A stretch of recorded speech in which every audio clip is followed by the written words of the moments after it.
Carbonara is a classic pasta dish, but it's not usually the most portable of pleasures. So this is our mini quiche version.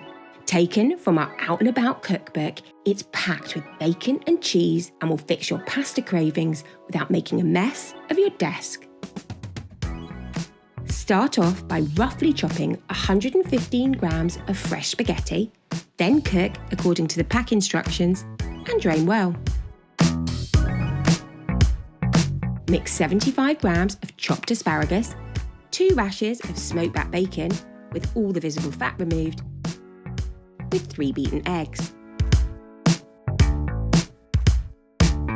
Add 150 grams of fat-free natural cottage cheese, half a teaspoon of garlic granules, 25 grams of frozen peas, and the cooked spaghetti.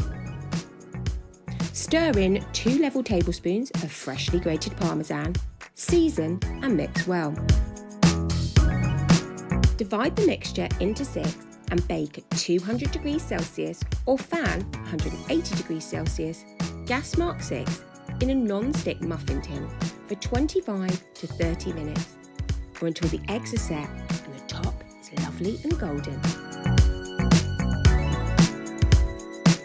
Leave to cool and sprinkle over some fresh chopped chives. They'll keep chilled in an airtight container for up to 2 days, if they last that long.